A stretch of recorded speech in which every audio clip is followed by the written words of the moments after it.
wow, c'est allé vite. Pour résumer, Gina Carano, la grande star de The Mandalorian, avait fait quelques tweets en novembre dernier, un peu houleux, et elle devait faire un spin-off de The Mandalorian, vu que son personnage était dans un consensus critique extrêmement bien amené et aimé. Finalement, c'était annulé à cause de ça. Il n'y a pas plus d'une semaine ou 2 semaines, elle a fait des tweets d'excuses pour tout ça et d'avoir outré des gens, puis j'imagine que là, 48 heures plus tard, fuck. Et de balance des films, un tweet à propos de nazis, de juifs, et on va voir ça ensemble, qui est pas du tout passé ce coup-ci. Tout simplement, Disney, Lucasfilm, a décidé de la dégager manu militari direct, pour problème de racisme et tout le bazar. C'est drôle, parce que quand Justina Ireland et d'autres employés de Disney font un racisme hallucinant en t'expliquant que tous les blancs sont forcément racistes, transphobes ou suprémacistes blancs, qu'il y a un gros problème de racisme systémique et tout le bazar, assez hallucinant, bah là y a rien, là y a rien. Mais bon, en même temps, ils sont noirs.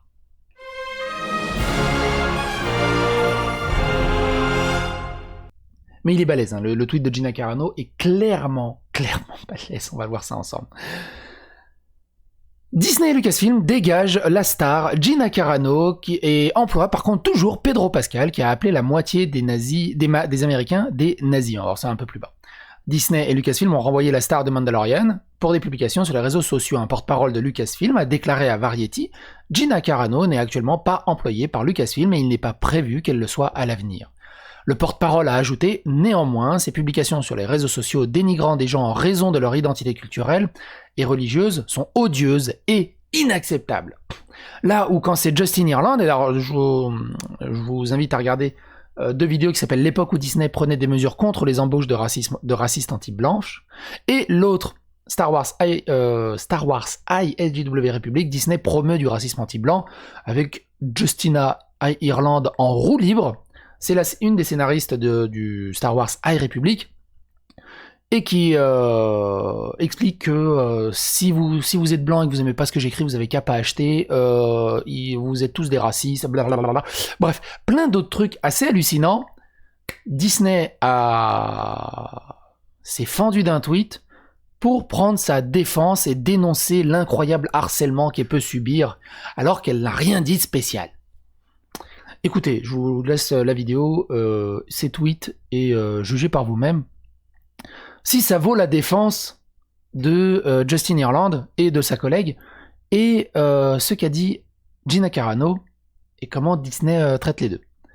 Une source distincte a déclaré à Hollywood Reporter « Il recherche une raison de la licencier depuis 2 mois, et c'est aujourd'hui la goutte d'eau qui fait déborder le vase. » THR a également rapporté, selon des sources, Lucasfilm prévoyait de dévoiler Carano comme la star de sa propre série Disney+, lors d'une présentation de la journée des investisseurs en décembre, mais a abandonné ce plan à la suite de ses tweets en novembre. Le youtubeur John Campea publiera également sur Twitter que Miss Carano avait déjà été implorée d'être plus consciente de l'impact de ses déclarations sur les réseaux sociaux qui pourraient avoir sur les autres et sur ceux avec lesquels elle collabore professionnellement. Elle a indiqué qu'elle était résolue à faire les deux et à plusieurs reprises, elle n'a pas respecté cet engagement. Campea, qui lui-même ajoutera plus tard que la déclaration ci-dessous avait été envoyée à moi ce soir. Send to me this evening. Je l'envoie à lui-même. Une rumeur en janvier a affirmé que le producteur exécutif de Mandalorian, Jon Favreau, protégeait l'actrice Gina Carano des autres à l'intérieur de Lucasfilm, qui voulait qu'elle soit renvoyée. Le scooper WDW Pro chez Pirate and Princess a déclaré « Le problème pour tous ceux qui détestent Carano sur la base de sa vision du monde et de ses positions politiques est que Jon Favreau n'est pas publiquement politique.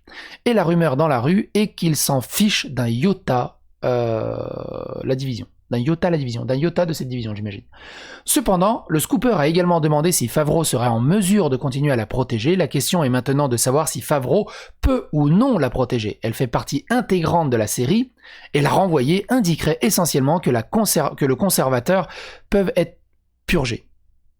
Hollywood dans un pas au-delà de ce que nous avons déjà vu d'une liste noire.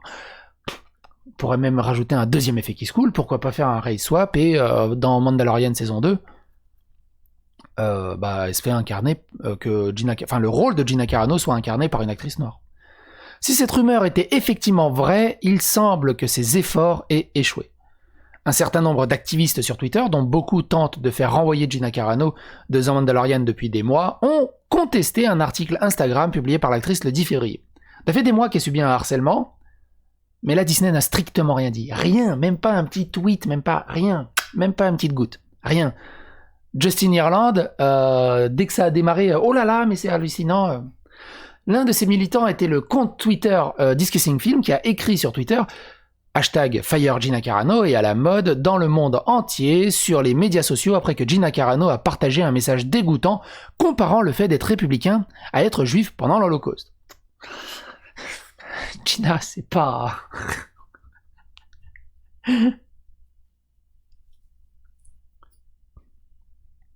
Le message en question présentait une capture d'écran du compte Warrior Priest Jim Podcast qui disait « Les Juifs ont été battus par des personnes dans les rues, par des civils, non pas par des soldats nazis, mais par leurs voisins, même par des enfants. » Des soldats nazis aussi, un peu tout le monde en fait. Le message continue avec une citation, bien que l'on ne sache pas de qui dit « Parce que l'histoire est éditée, la plupart des gens aujourd'hui ne se rendent pas compte que pour arriver au point où les soldats nazis pourraient facilement rassembler des milliers de juifs, le gouvernement a d'abord fait leurs propres voisins les détester simplement parce qu'ils sont juifs. En quoi est-ce différent de haïr quelqu'un pour ses opinions politiques ?» C'est compliqué. Comment tu prends ce tweet? Et là, du coup, j'arrive pas à comprendre son tweet. C'est trop ambigu. Et je sais pas si pour expliquer sa métaphore, prendre l'idéologie nazie ou comparer ce moment-là, parce que clairement, pour moi, hein, comment je comprends le tweet, tu peux clairement la comprendre comme une défense des nazis, la défense des soldats nazis. Que c'est pas vraiment de leur faute, c'est parce que le peuple était méchant. C'est compliqué. C'est compliqué. Il comprenait également une photographie d'un enfant avec un objet contendant poursuivant une femme en déshabillage, prise lors du pogrom de Lviv en 1941.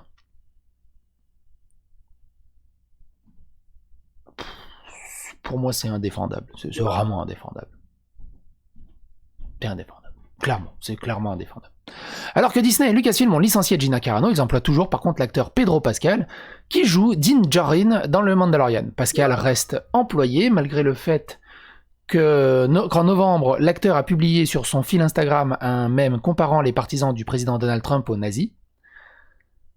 Le mème disait « Loser en 1865 » à côté du drapeau de la bataille de l'armée de Virginie du Nord. Ensuite, il a lu « Les perdants, les losers de 1945 » à côté du drapeau de l'Allemagne nazie, officiellement appelé le drapeau du Reich allemand. Et enfin, il disait « Les perdants de 2020 » à côté du drapeau Make America Great Again. En gros, tous les Américains qui ont voté Trump sont des nazis blancs, évidemment. Il n'y a pas eu de noirs, alors qu'on sait qu'il y a eu beaucoup de personnes noires qui ont voté Trump aussi. Mais bon. Pascal finira par supprimer le message, cependant il doublera ses opinions sur Twitter. Premièrement, il encourage les gens à consulter le mème. How? Check out these people. Ensuite, dans un post de suivi, il écrivait sans répéter l'évidence « Vous me sentez à propos des chapeaux MAGA, n'est-ce pas ?» Non seulement Disney emploie toujours Pascal, mais il emploie toujours Christina Ariel, qui a appelé à plusieurs reprises les Blancs racistes. On en a fait une vidéo, c'est dans la vidéo. C'est une collègue de Justin Ireland. En fait, le compte officiel de Star Wars a apporté son soutien à Ariel, écrivant « Notre communauté de Star Wars est une communauté d'espoir et d'inclusivité. Nous ne défendons pas l'intimidation et le racisme. Nous soutenons Christina Ariel. » Allez consulter ses tweets, c'est assez rigolo. L'entreprise emploie également E.K. Johnson, qui a déclaré en janvier « J'apprécierais vraiment que les femmes blanches arrêtent de ruiner les choses. » Il emploie toujours Justin Ireland qui a critiqué et eux aussi les hommes blancs. Bref, ça pue du cul pour Gina Carano, ça même, je dirais ça pue du cul globalement à l'échelle des films qui va aller l'embaucher après des tweets comme ça, enfin un post Instagram comme ça. C'est très compliqué, c'est très très compliqué. Elle est vraiment nulle. Elle est vraiment nulle. C'est ouf. Bref, n'hésitez pas à donner votre avis, vos opinions dans les commentaires, likez et dislikez, commentez, partagez sur les réseaux sociaux, abonnez-vous et phagocytez l'algorithme de YouTube. Et on se retrouve pour d'autres vidéos. Bye.